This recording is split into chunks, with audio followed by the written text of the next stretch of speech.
महाराज चतुरसेन के वाहन सफेद घोड़े अश्वसेन की मृत्यु हो गई थी। राज्य में सभी लोग बड़े उदास थे। महाराज ने पिछले 1 हफ्ते से खाना पीना छोड़ दिया था। उनका कहना था कि मुझे एक ऐसे वाहन की तलाश है जो कि सबसे अलग और विशेष हो, जिसके गुणों को देखकर लोग आश्चर्यचकित हो जाएं और जिसकी शक्ति को देखकर दुश्मन की सेना घबराकर कांपने लगे। राज्य में सभी लोग अपने द्वारा प्रशिक्षित जानवरों को लेकर महाराज के पास आ रहे थे, लेकिन महाराज को कोई भी जानवर पसंद नहीं आ रहा था। जब उसकी सूचना परी लोक तक पहुंची, तो परियों की रानी ने अपने मित्र गरुड़ से इस बात की चर्चा करते हुए कहा, प्रिय मित्र गरुड़, महाराज चतुरसेन एक बड़े ही योग्य, बुद्धिमान और बहादुर राजा हैं, जो कि मुसीबत की घड़ी में सबकी मदद करते हैं। पिछले दिनों उनके वाहन सफेद घोड़े की मृत्यु के पश्चात वाहन की तलाश में उन्होंने खाना पीना छोड़ दिया है और वो बहुत कमजोर हो गए हैं। उन्होंने कई बार मुश्किल घड़ी में परीलोक की सहायता की है। मुझे समझ नहीं आ रहा कि हम उनकी मदद कैसे कर सकते हैं। परी महारानी करो, राज्य में हमारे जादूगर गरुड़ शंकरा दैवी शक्तियों के मालिक हैं और अपनी जादूगरी से इस समस्या का समाधान कर सकते हैं। मुझे तो ऐसा लगता है कि हमें इस बात के बारे में उनसे बात करनी चाहिए। गरुड़ राज की बात सुनते ही परियों की महारानी उनके साथ गरुड़ शंकरा के पास गईं और उसे सारी बात बताते हुए बोली, मित्र, आपको हमारी मदद करनी ही होगी। आप महाराज के लिए एक ऐसा अद्भुत वाहन तैयार करिए जिसके बारे में ना पहले कभी किसी ने सुना हो ना देखा हो। गरुड़ शंकरा ने अपनी दैवीय शक्तियों से एक अद्भुत हाथी की रचना की और एक अंडे में बदलकर उसे जंगल में रख दिया। जल्द ही इस दिव्य अंडे द्वारा एक महान जानवर का जन्म होगा, जो कि महाराज की इच्छा के अनुसार सभी प्रकार की शक्तियों से भरा हुआ होगा और महाराज का वाहन बनेगा। कुछ दिनों के बाद अंडा फूट गया और उसमें से एक सफेद रंग का विशालकाय खूबसूरत हाथी बाहर आया। उसके शरीर से अद्भुत रोशनी निकल रही थी और वो मनुष्य की बोली भी बोल सकता था। हाथी के चांदी से चमकते शरीर पर सोने के दांत थे और परियों के पंखों के समान कान। बाहर आते ही वो उड़ते हुए महाराज चतुरसेन के राज्य की तरफ चला गया। महाराज, मेरा नाम चतुर्वाहन है। मेरा जन्म आपका वाहन बनने के लिए ही हुआ है। मैं आपका वाहन बनने के योग्य हूँ या नहीं, कृपया आप इसकी परीक्षा ले लें। उसके खूबसूरत, बलिष्ठ और विशाल शरीर से निकलती रंग बिरंगी चमकीली रोशनी और उसके सुनहरे दांत देखकर पूरा दरबार हैरान था। आखिरकार चतुरसेन ने हाथी की परीक्षा लेने का फैसला किया। सैनिकों, हाथी को परीक्षा मैदान में ले आया जाए और राज्य के सबसे ताकतवर हाथी के साथ युद्ध के लिए ललकार लगाई जाए। चतुर्वाहन का शरीर चट्टान की तरह कठोर था। राज्य के हाथी ने चतुरसेन के शरीर पर जोर की ठोकर मारी और खुद ही बेहोश होकर नीचे गिर गया। चतुर्वाहन ने अपनी सूंड उठाकर महाराज का अभिवादन किया और अपने पंखों जैसे बड़े कानों को हिलाता हुआ उड़ने लगा। मैं ऐसे नहीं मानूंगा। मेरा वाहन बनने के लिए और परीक्षा देनी होगी। सेनापति, चतुर्वाहन का मुकाबला करने मैदान में खतरनाक शेरों को भेज दिया जाए। चतुर्वाहन शेरों को देखते ही नीचे उतरा।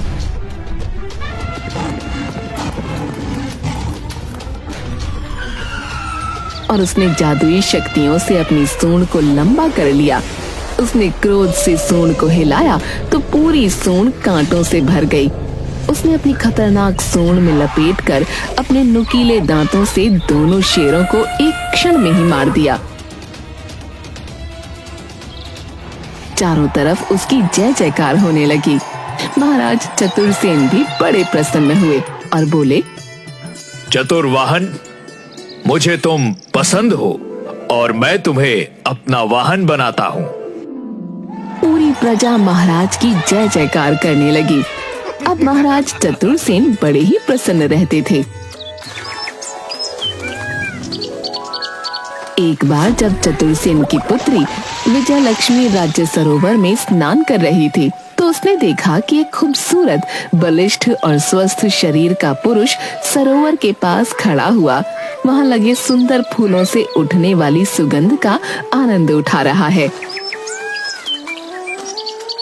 ये तो बड़ा ही दिव्य पुरुष है। बलिष्ठ भुजाएं और लंबा कद मेरे मन को मोह रहे हैं। उसे वह पुरुष बहुत पसंद आया और उससे विवाह करने की इच्छा जागृत हुई। ये दिव्य और राजकुमार की तरह दिखने वाले बलिष्ठ पुरुष, तुम कौन हो और राज्य सरोवर के पास क्या कर रहे हो? राजकुमारी की बात सुनते ही वो पुरुष घबरा गया और तुरंत वहां से चला गया। राजकुमारी भी उसके पीछे पीछे गई। पेड़ के पीछे जाकर तुरंत चतुर्वाहन हाथी के रूप में बदल गया। ये क्या? वह पुरुष जिससे मैं विवाह करना चाहती हूँ वो कोई और नहीं बल्कि राजा का वाहन चतुर्वाहन हाथी है। दूसरी तरफ उससे विवाह के लिए दूर दूर से राजकुमारों के रिश्ते आने लगे, लेकिन राजकुमारी चतुर्वाहन के रूप पर मोहित हो चुकी थी। उसे कोई भी राजकुमार पसंद ही नहीं आता था। आखिर क्या बात है बेटी, तुम इतनी उदास रहती हो? पड़ोस के राज्य में वहां के राजकुमार का जन्म उत्सव मनाया जा रहा था। दूर दूर से कलाकार आ रहे हैं, तुम भी आनंद लो, तुम्हारा मन हल्का होगा। महाराज ने राजकुमारी को चतुर्वाहन के साथ उस जन्मदिन में भाग लेने के लिए भेजा।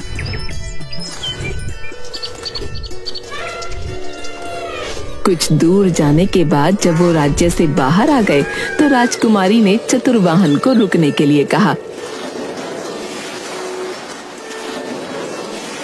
प्रिय चतुर्वाहन, मैं तुम्हारे पुरुष रूप को देख चुकी हूँ।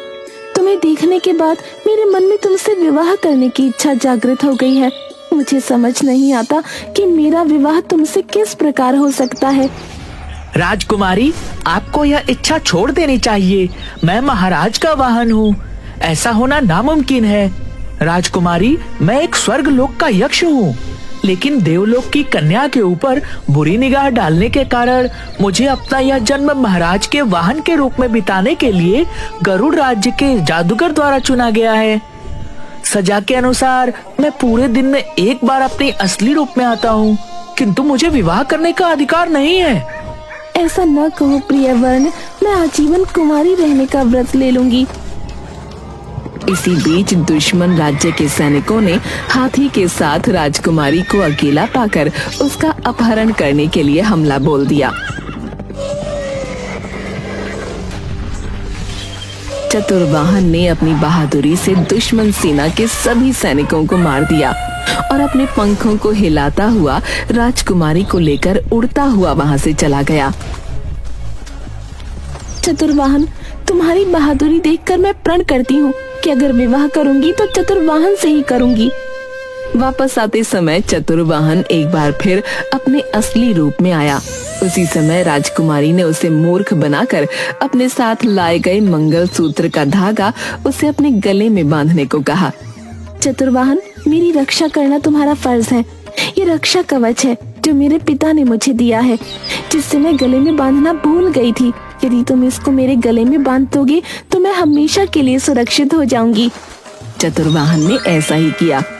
ऐसा करते ही जादूगर चतुर्वाहन के सामने प्रकट हो गया और बोला, चतुर्वाहन, तुमने श्राप होने के बावजूद भी राजकुमारी से विवाह करने की गलती करी है। अब तुम्हें इस रूप में अपना संपूर्ण जीवन काटना होगा। तुम्हारा राजकुमारी से मिलन कभी नहीं हो पाएगा। आप ऐसा मत करिए। चतुर्वाहन को मुझे पति के रूप में वर्ण करने दीजिए। इसके बदले में आप जो चाहेंगे मैं वो करूंगी। अगर ऐसी बात है राजकुमारी, तो आपको अपने सच्चे पार्क की परीक्षा देनी होगी। धूमकेतु पर्वत पर हस्तशिला के नीचे हाथी दांत का बना हुआ एक मुकुट रखा है, जिसकी रक्षा 5 फनों वाला नाग करता है। अगर वह मुकुट लाकर आप मुझे दे देती हैं, तो मैं चतुर वहां को इस हिसाब से मुक्त कर दूंगा। लेकिन ये कैसे संभव है? वह पंचमुखी नाग तो जादुई शक्तियों वाला है और मायावी भी है। वह किसी को भी पल भर में जलाकर भस्म कर सकता है। आप चिंता न करें, मैं आपको इस हिसाब से मुक्त करवा कर ही रहूंगी। राजकुमारी चतुर्वाहन की पीठ पर बैठकर धूमकेतु पर्वत की तरफ चल पड़ी।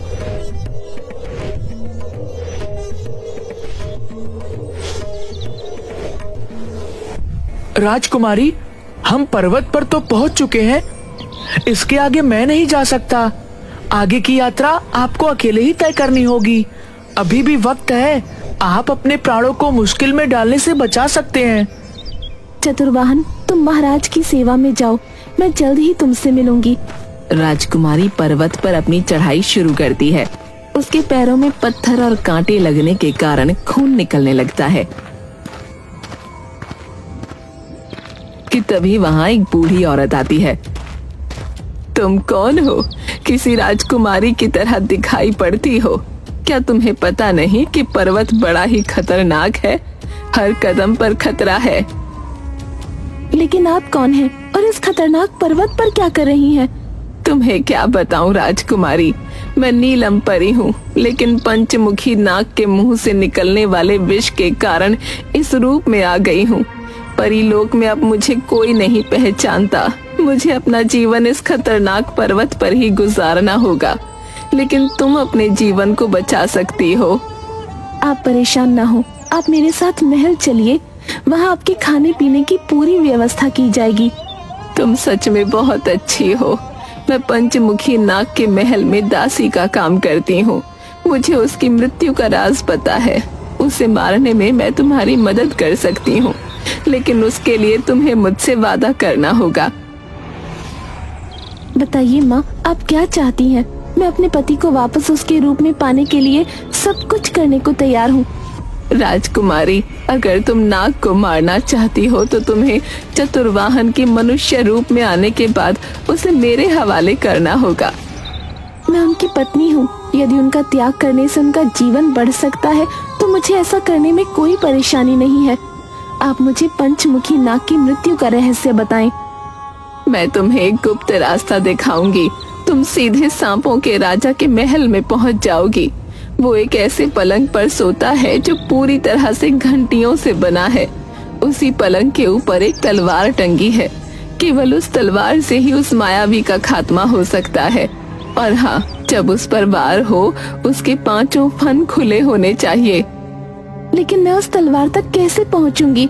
पलंग तो घंटियों से बना है। अगर मैंने उस पर पैर रखा तो नाग को पता चल जाएगा। वो दुष्ट जागने के बाद जब नहाने के लिए झील में जाएगा, तुम पलंग की घंटियों को रुई से भर देना। फिर पलंग पर चढ़कर वो तलवार निकाल लेना और छुप जाना। जब वो वापस सोए तो धीरे से उसकी पूंछ पर मार देना। वो तुरंत जग जाएगा और अपने सारे फन फैला लेगा। यही समय है। इससे पहले कि वो तुम्हें देखे, तुम उसके सारे फनों को काट देना। राजकुमारी ने बुढ़िया की बात मानकर एक रुई की बोरी उठाई और बुढ़िया के बताए रास्ते पर चल दी।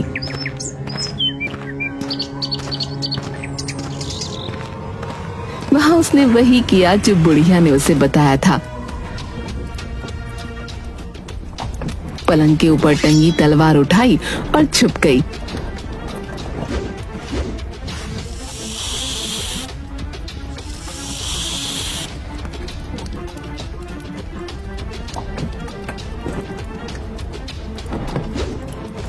उसने सांप की पूंछ पर वार किया। फिर सांप के जागते ही एक ही झटके में उसके 5 सर काट दिए। सांप के मरते ही पहाड़ सांप की दहशत से मुक्त हो गया। अब मुझे बिना देर किए जादूगर को हठी दांत का मुकुट दे देना चाहिए। राजकुमारी जल्दी से जादूगर के पास पहुंची।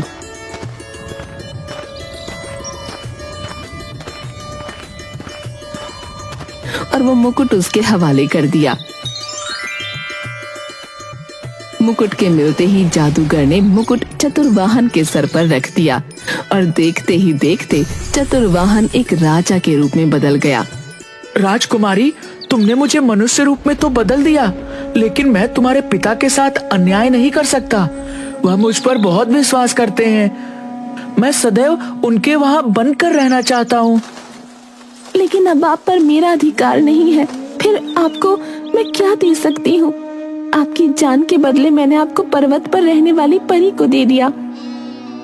राजकुमारी की बात सुनते ही वहाँ पर परी प्रकट हुई और बोली, राजकुमारी, मैं तुम्हारे प्रेम की परीक्षा ले रही थी। तुम और चतुर्वाहन दोनों ही अद्भुत हो। चतुर्वाहन का महाराज के प्रति प्रेम देखकर मैं तुम दोनों को चतुर्वाहन के प्रतिरूप में एक दूसरा हाथी देती हूँ, जो चतुर्वाहन की तरह ही पूरी भक्ति से महाराज की सेवा करेगा। राजकुमारी महाराज को सारी बात बताती है। राजकुमारी के प्रेम और चतुर्वाहन की ईमानदारी से महाराज बहुत खुश होते हैं और धूमधाम से राजकुमारी का विवाह चतुर्वाहन के साथ हो जाता है और उसे राज्य का सेनापति बनाया जाता है।